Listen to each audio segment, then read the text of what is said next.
Go for it, Bill.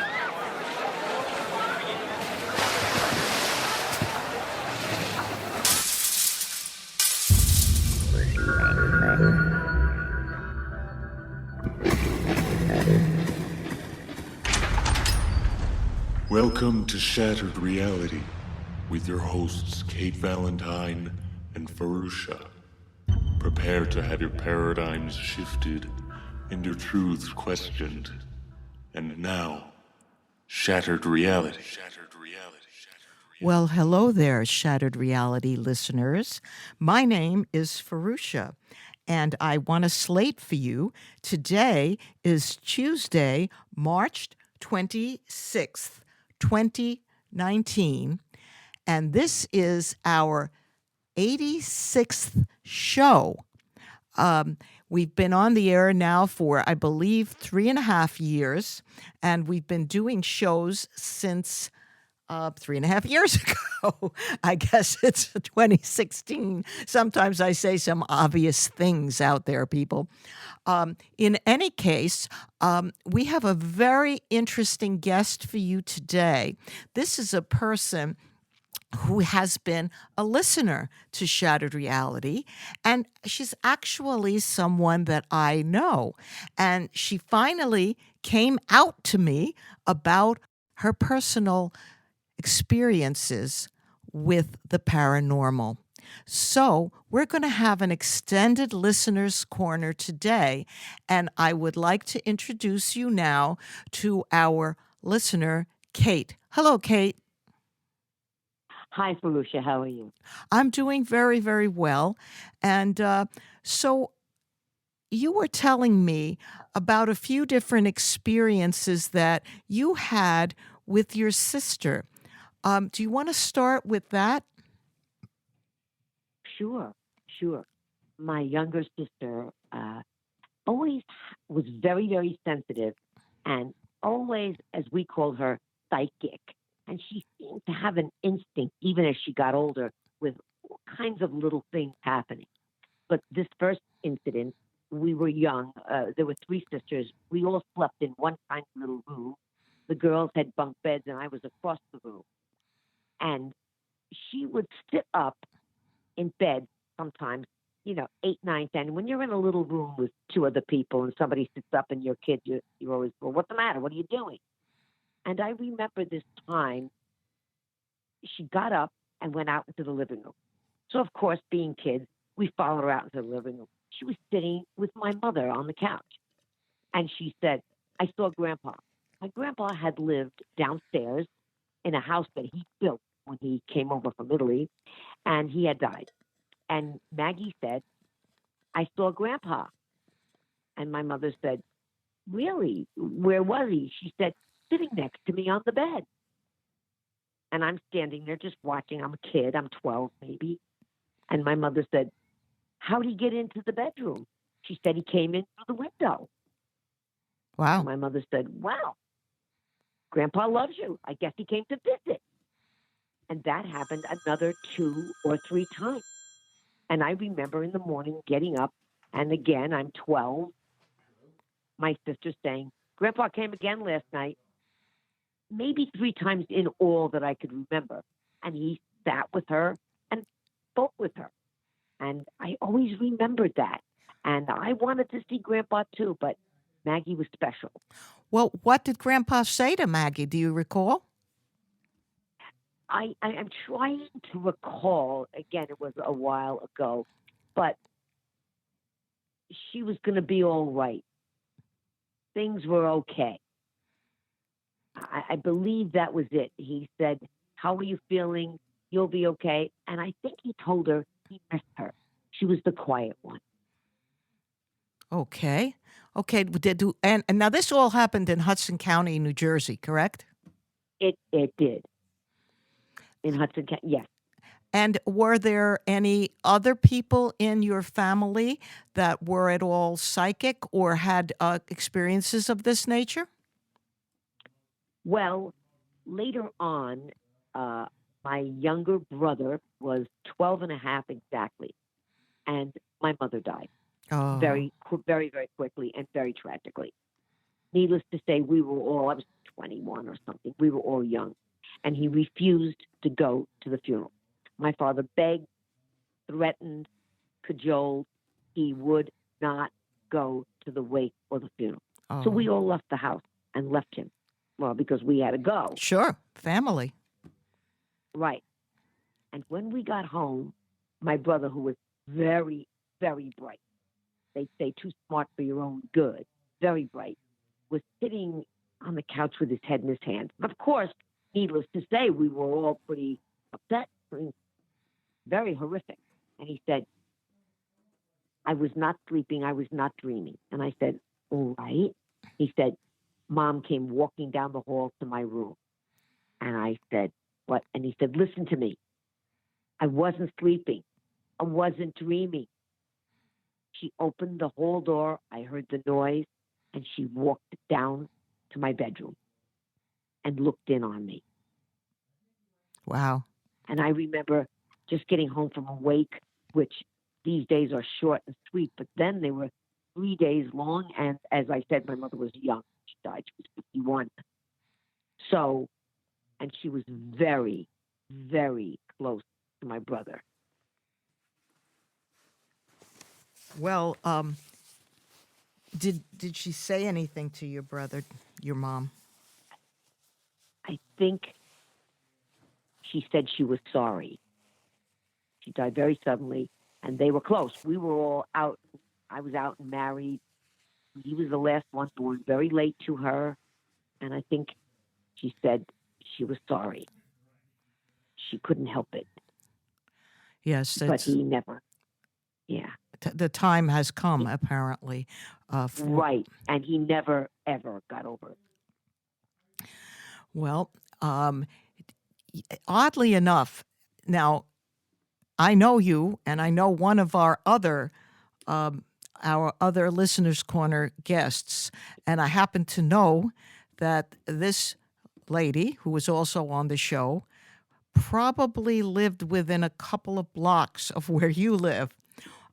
Wow. Also half Italian, half Portuguese, an artist and a psychic in her own right, which is June Ponte. And she gave her full name because she is a somewhat public figure in the sense that she has a gallery and shows her very nice artwork.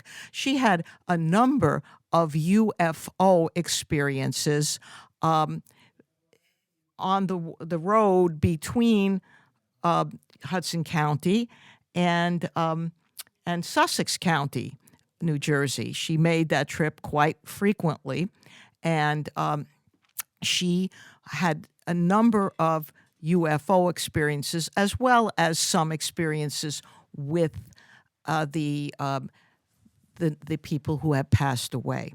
So I was going to ask you if you have ever had any UFO experiences, or did that run in your family, since you and she, could almost virtually be related or cousins or something, because she literally lived around the corner from you.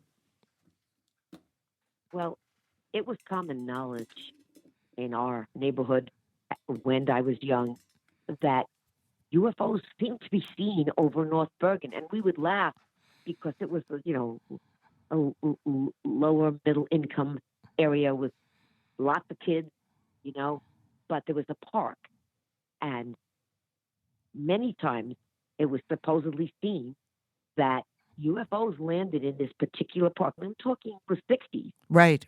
That, yes, in the 60s, when UFOs landed, and I was there one day, but I can't honestly say. But right after I got there, there was a big whoosh. And I remember because we, as kids, to get to the park, you were lucky. It was all inner city, so there was not many parks around. You got up and got to the park, you were lucky. We lived, it was all very, very, the buildings were very close. And I remember that everybody talked about it. So I can't honestly say exactly what I saw, but everybody was talking about it. And a lot of people I knew at that time were like, yeah, it was. And it was they would appear like for like 3-4 months and then be gone. And then again, you'd see them And we'd always say, what are they looking for here? However, we were right on the water opposite Manhattan. Right, right. So That was like the park that led up to Hudson County Park. It was the right, strip before that, basically, which you look out over the docks, and you're up on a hill, and you're looking over to right, Newmarket. Manhattan. And it's very Yes, famous, Kate, because a gentleman who has left us recently, left the earth recently, named Budd Hopkins, who is very famous in terms of people who've been abducted by UFOs. He did a lot of yes, abduction research, and he interviewed the doorman on one of the buildings on Boulevard East, which is what we're talking about now. And the doorman saw a craft come down and perch itself right there on the park. The sort of it's sort of like a strip of park that goes up into Hudson County Park on Boulevard East. And I do recall a lot of people talking about sightings in Hudson County Park, right. which is basically the border between Hudson County and Bergen County there. So Yes, yeah, yes. that. And you would Go ahead. think it's so crowded because when you think of a UFO sighting, you think of a lonely strip in the Midwest. But this was quite the inner city. Yeah. So it was interesting that it was very crowded, and many people had sightings. It was not the one person here and there. It was pretty frequent for a while there. Like I said, again, it was the '60s. In UFO lingo, I don't know if you know this, when there's a cluster of sightings, it's called a flap. Just like a group of crows is called a murder of crows, a group of UFO sightings is called a flap. Yes, a flap. That's interesting.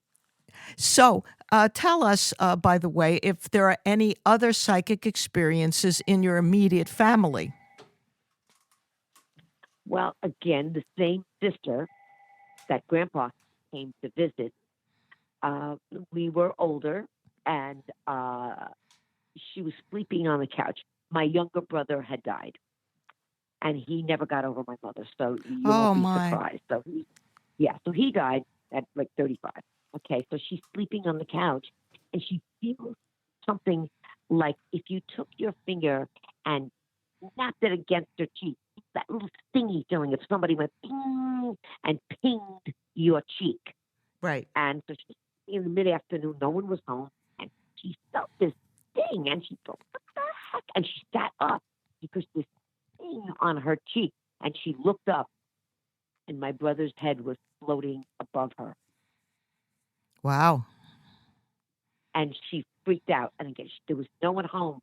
He did not speak. He did not have a good look on his face. This was not long after he had died. I don't know, maybe less than a year, and he died tragically. Okay. Tragically. He died So, tragically. The reason I have to just interrupt, and you can choose not to say if you choose, it's fine by me. That's okay. You don't have to divulge everything. But did he take his own life? Because that would be a big reason why somebody might not look too happy. yes, he did. Okay. I'm really sorry, Kate. Sorry to hear that. Yes, Generally speaking, once you pass, everybody is forgiven of everything. But when it's thought, and now I am not an expert on what happens after you die, since I'm still alive, and I have not had a true near-death experience. So the best person to speak about this too, if you wanted more information, is someone who has had near-death experiences. But to my best understanding of the subject, when somebody takes their own life, occasionally what happens is they need to go through almost like a course of study in the afterlife, you might say, in which they look at what brought them to this act. And I'm being very simplistic about it. And then once they get beyond and they realize let us say, the error of what they did, that they can't escape from their self. Their self is still there. You can't, if you do such a thing, you still have consciousness. You are disembodied. You no longer have your body, but you still have your consciousness. So you realize you didn't get away from yourself, which is often the point of an act of this nature.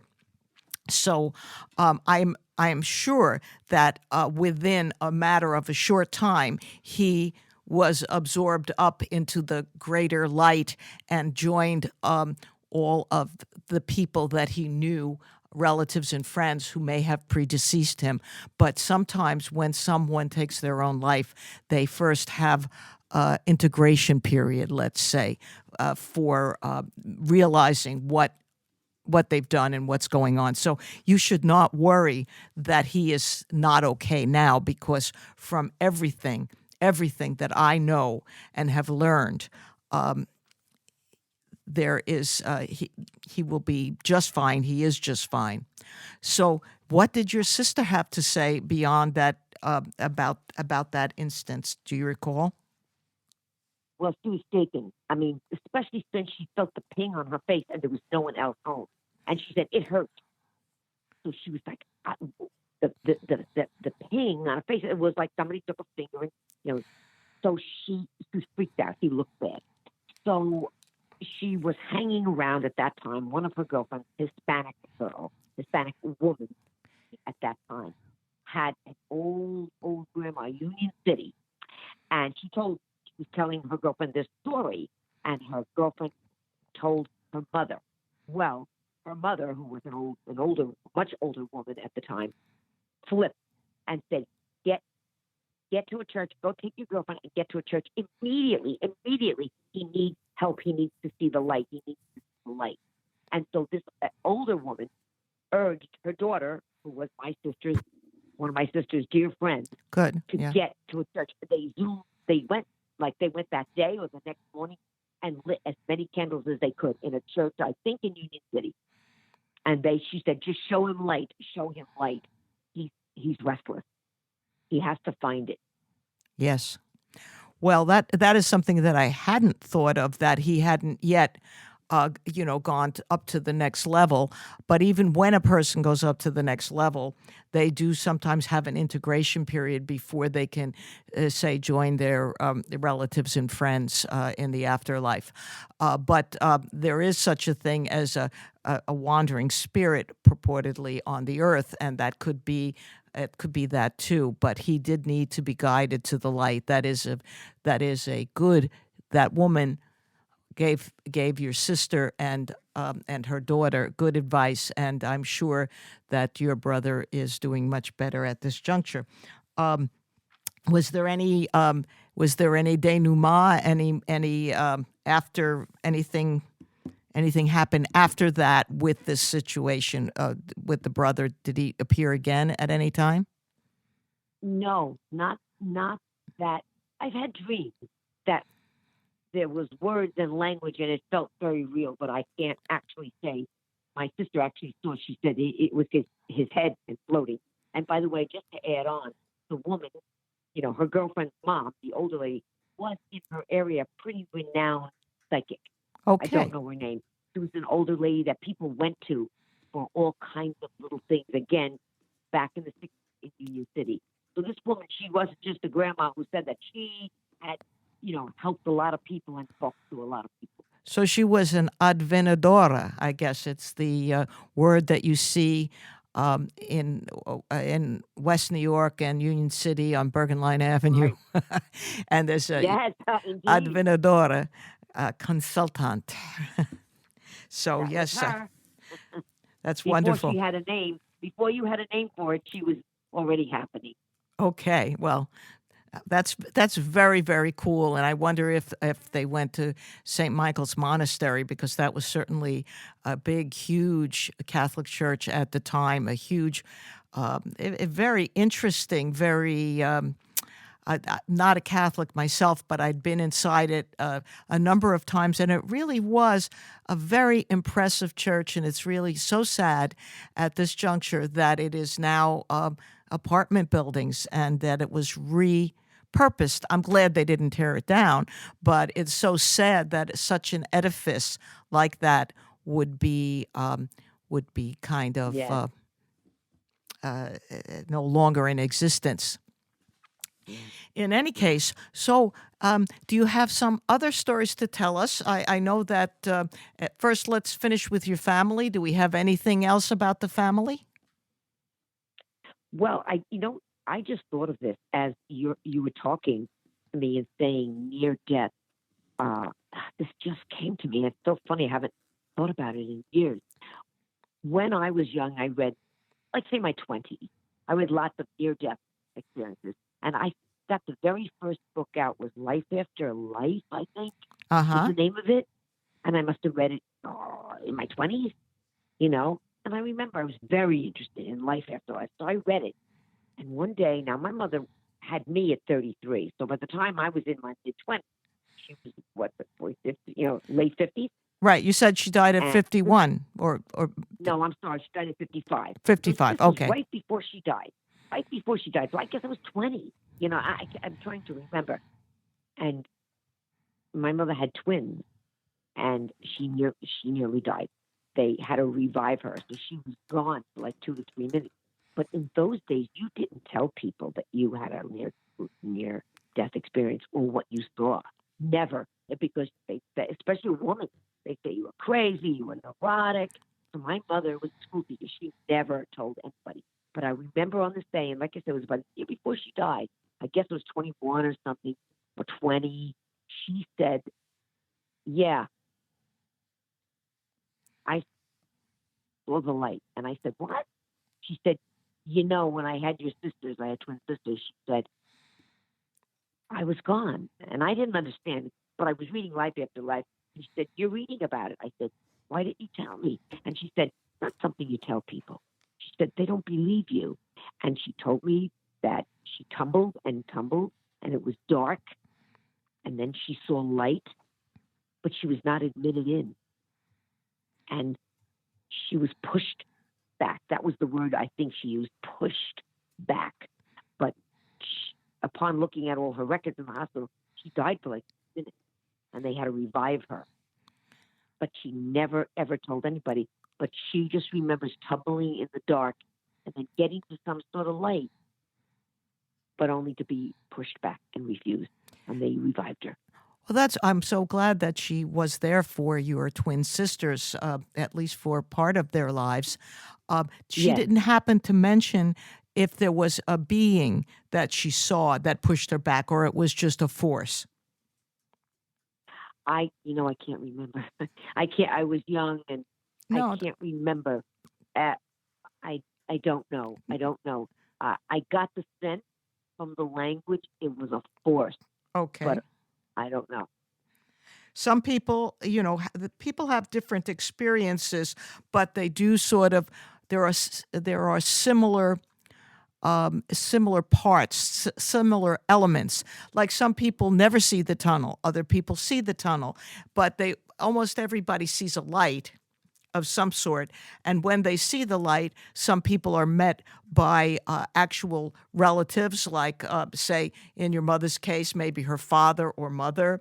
Um, and in other cases, sometimes a religious figure or just a person of some form of authority. So a loving person. It's usually a loving presence that they see, and some people are let in part of the way. They begin to see things like a meadow, and they walk in and they see people walking through the meadow, and things are like much more brilliant. The colors are much brighter than we see here on Earth. The color that mostly people always talk about the brilliance of the colors in the afterlife.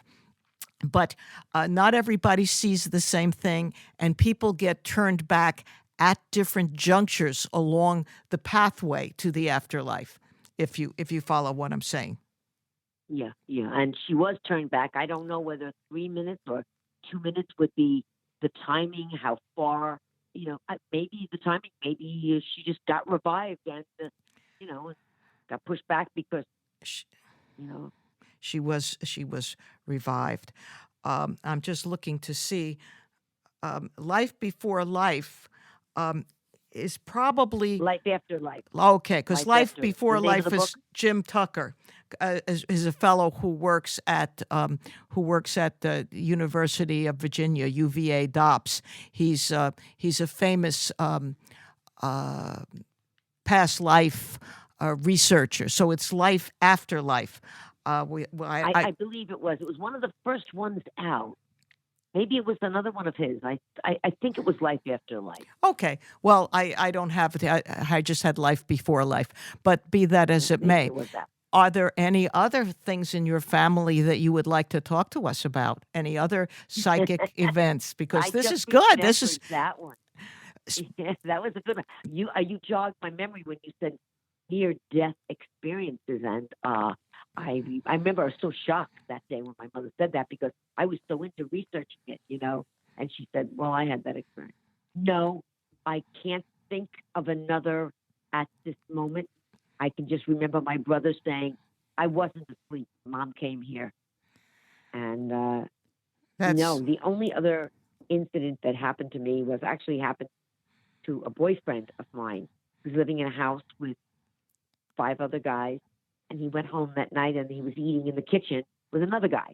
These guys are like 25. And he was eating and he looked into the living room of this house these guys rented. And he saw an old woman with sort of like a cape on, a shawl, that's the word, with her arm around a young girl. And she was just walking across the living room. And he said to the guy he was eating with, his roommate, "Do you see that?" And his roommate looked and he said, "Yeah." unbelievable. What kind of clothing? Period clothing? Could you place a time frame on that, or not sure? Like 1800s, 1700s, or I'd say 1800s because she had a shawl and a bun, and the little girl looked sort of raggedy. And then he said to his friend, his roommate that he was eating with, "What do you see?" And he described the same thing he was seeing. I thought that was pretty unusual that 2 people saw the same thing. well, if And in the living room, like 15 yeah, feet away, and she was walking through the room. a s Maybe 1800s, like, I don't know, what is 1800s, 19 something? 1800s is the 19th century. They would be wearing, long dresses and maybe, It was a long dress, they told me, and a shawl. yeah. I guess it's hard. I guess it would be hard to delineate a certain amount of time for people who weren't rich. They would probably wear sort of similar things from around 1880 back to the 1700s. So it would, Yes, if they were people of, you would say, modest circumstances, they didn't necessarily keep up with the latest fashions that people in the drawing rooms of Paris or the nightclubs of New York City might be wearing, so that the styles for the peasants, so to speak, would not have right. I'd say changed peasant style. vastly. Yeah, I remember because I quizzed him endlessly. It was Okay. very interesting. Yeah, that is very, very interesting. And skeptics would say this is a folie à deux, but I would disagree. But the one thing that would make this sighting different from the sightings of your family members when people had recently passed on is that this type of a sighting is generally not considered to be like a full-fledged ghost, but rather more like like a piece of a soul that didn't join the rest of the soul due to a traumatic experience, and it's more like an echo of something in the past than it is like a full-fledged spirit or ghost. And one way that things are delineated in that regard is that these echoes of the past, these like maybe little shards of a soul echo from the past, is that they don't usually respond to the people that are present. So that's where Right. we That's would interesting. Yeah. sort of look at. That's what we would ask the two men in this circumstance, if they felt that these apparitions acknowledged them or not, because people seeing an apparition walk through a wall, like sometimes soldiers are seen, like Civil War soldiers frequently are seen by people for whatever reason. I think in the Gettysburg area, for instance, a Civil War soldier will be seen walking through a wall and walk right through another wall and walk out of the house, but never acknowledge the individual who's seen him. And that would be like an echo or a shard of a soul. And there are certain things that can be done if it recurs frequently, which would be a kind of soul retrieval might help. But often this is just a sort of echo in time. Yeah. It sounds like that. That's what it was. I don't know. So but that sounds. You have really been a wonderful guest here, Kate, and I so much appreciate you being on. Before we say goodbye to you, are there any other experiences you would like to share with us of this nature? Can you? I think that's all I've got today. Okay, well, keep in touch, keep listening to Shattered Reality Podcast, and now you're going to have your own show on Shattered Reality Podcast. So I'm going to say goodbye to you, and we'll hang up, and we'll just do a few announcements. Thank you. Thank you, Kate. Bye now. Talk to you soon. So that was really kind of interesting. Miss Kate there, she has quite a family, and it is kind of fascinating to me how close in the neighborhood and in time, basically, that she was to our previous guest, who was a Listener's Corner guest, the very, very artistic Miss June Ponte. Just to wrap this show up, I want to give a little feedback from our last show. And I've gotten 3 letters of feedback and people with different opinions. And I hearken back to one of my sort of, unbeknownst to him probably, mentors, which is Howard Hughes of The Unexplained. And he always talks about on his show how you can't please all the people all the time. And last episode, we had a very nice interview, a very enjoyable from my point of view interview with Mike Cleland. And he is the Owl Man. And one of our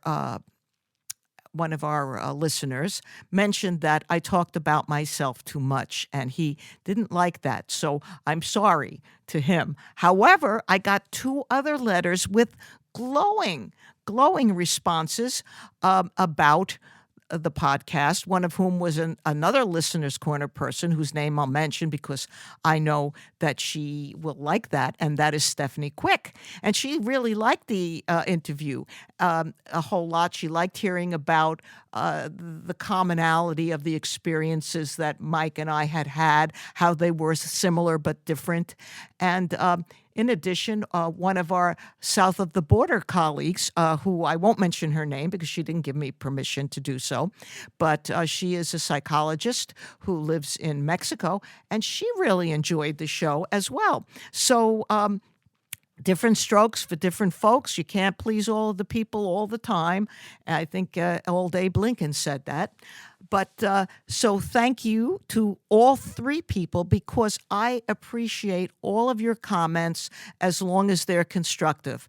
And even the person who didn't like the nature of that interview had very constructive things to say about it. And I appreciate all constructive criticism. And of course, like anybody else, I love praise. I guess I'm not alone in that.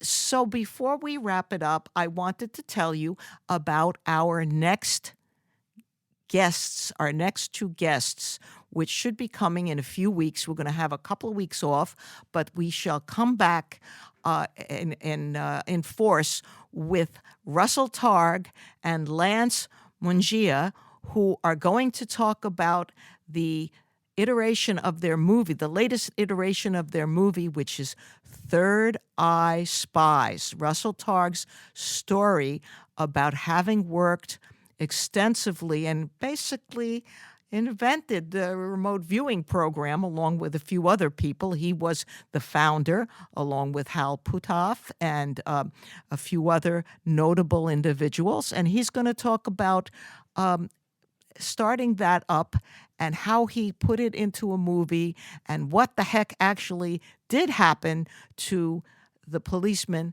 Pat Price, who died an early death after doing incredible remote viewing. So we're going to be back with that show in the next month. So thank you, listeners, so much for tuning in to Shattered Reality Podcast. Don't forget to like us on Facebook and on our various websites, which is shatteredrealitypodcast.wordpress.com and shatteredrealitypodcast.com. We're on Stitcher, we're on iTunes, and we have a very nice YouTube presence. So like us in all of those places, and we will like you. In any case, here we go.